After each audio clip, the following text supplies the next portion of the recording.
Lorsqu'un fils a rendez-vous dans 1 an moins le quart, c'est quelque part l'inverse de quand quelqu'un part. La vie n'a rien d'un bonbon fraise, l'affaire est trop sérieuse, on ne peut faire de chansons roses.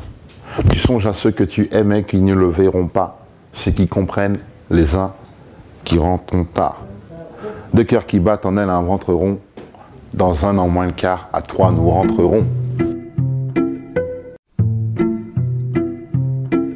Je braque pas de fusil quand je fais des chansons, je place des miroirs.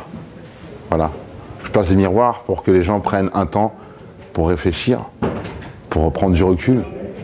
Un miroir pour se rendre compte qu'il faut s'arrêter parce que sinon vous ne pouvez que vous ramasser votre figure dans la vôtre. Donc je pense que ça... Et puis même tendre un miroir à quelqu'un qui tend un fusil, ça, je pense que ça amène une autre réflexion. À partir du moment où on a braqué un fusil sur quelqu'un, il ne réfléchit plus. Donc je comprends cette métaphore, mais elle a été énormément utilisée dans le rap. Songe à ceux que tu aimais qui ne le verront pas, ceux qui comprennent les uns qui changeront. Tout se passe à la naissance. C'est pour ça que je conseille à tous les artistes de bien se concentrer sur une chanson et la conviction du moment où elle est terminée, parce qu'une fois qu'elle est lâchée dans la nature, elle ne reviendra plus jamais. Et elle partira avec ses défauts. Et dans le cas où cet objectif est rempli, alors là, la chanson part et se laisse approprier par d'autres personnes qui vous la renvoient en concert et vous donnent une autre idée. Et c'est donc...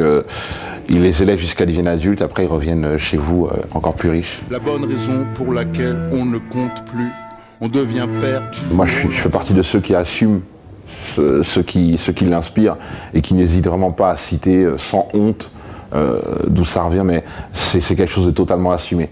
Je pense qu'on ne peut rien faire sans modèle, vraiment, parce qu'on vient bien de quelque part. Je prends appui sur tout. Je prends appui sur une idole qui a raté sa carrière, je prends appui sur celui qui a marché un peu plus, je prends appui sur le débutant qui arrive, qui a quelque chose à apporter, je prends appui sur le coucher de soleil, enfin je veux dire, j'ai aucune limite. C'est ce que m'a appris le rap, c'est vraiment tirer parti de tout.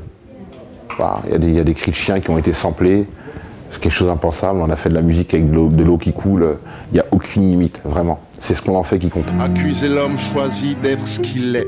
Sur un coup de colère, tout à l'heure, on parlait de braquer des mots comme un fusil.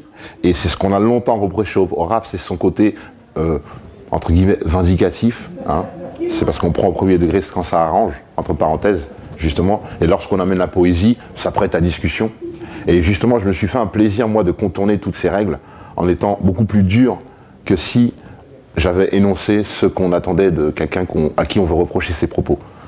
Donc je m'en amuse vraiment des codes de transgression, je m'en amuse vraiment. Je peux être beaucoup plus injurieux que quelqu'un qui insulte les parents de quelqu'un, tout en restant poli. Et je pense que c'est là le vrai plaisir.